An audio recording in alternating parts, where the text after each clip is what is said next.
पिछले भाग में हमने जाना कि कैसे पांडवों ने जंगल में शरण ली थी, लेकिन दुर्योधन की सेना से बचने के लिए उन्हें जल्द ही वहां से निकलने की आवश्यकता थी।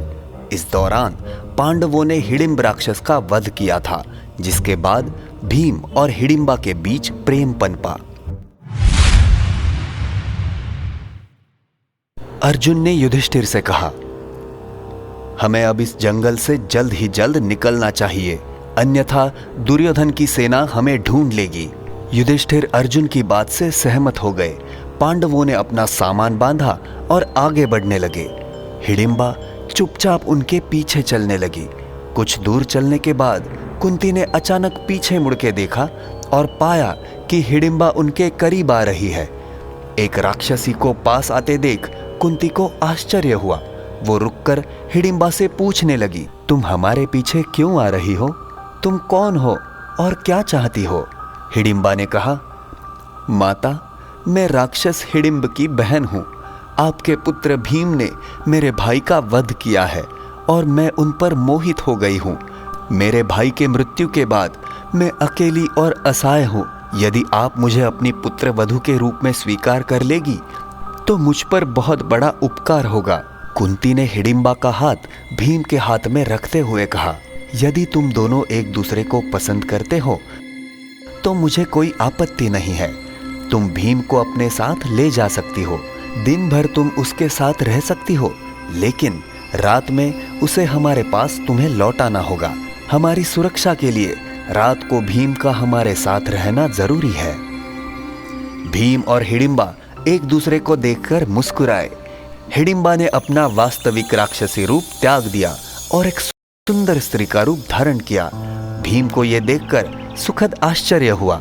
हिडिंबा ने कहा, मैं चाहती हूं कि हम इस जंगल के एक भाग में जाएं, जहां मैंने एक सुंदर कुटिया बनाई है।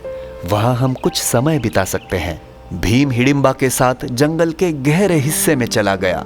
हिडिंबा ने उसे एक सुंदर शांत स्थान पर ले जाकर अपने जादुई कौशल से फल और फूलों की व्यवस्था की।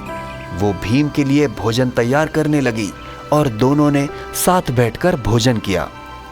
भीम हिडिंबा की सादगी और शक्ति से प्रभावित हो गया।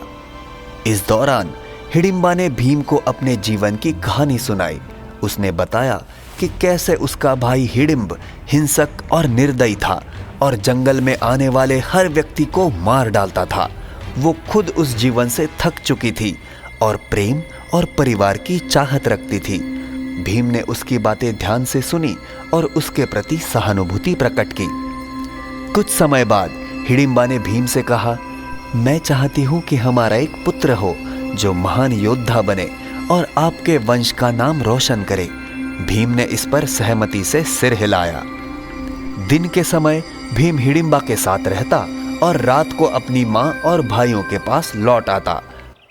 कुछ समय बाद भीम और हिडिंबा को एक पुत्र हुआ जिसका नाम घटोत्कच रखा गया। जल्द ही पांडवों को जंगल छोड़कर दूसरी जगह जाना था। जाने से पहले भीम ने हिडिंबा से विदा ली। घटोत्कच ने भीम से कहा, पिताजी, मेरी मां ने मुझे यहीं रहने को कहा है। मैं अपनी मां के साथ रहूंगा, लेकिन आप मुझे कभी भी न भूलें। जब भी आपको मेरी जरूरत पड़े आप मुझे जरूर बुलाएं। पांडवों ने जंगल छोड़कर अपना सफर जारी रखा, लेकिन घटोत्कच का वचन हमेशा भीम के दिल में बसा रहा। इस कहानी में हमने सीखा कि सच्चा प्रेम और त्याग हमेशा परिवार और कर्तव्य के बीच संतुलन बनाता है।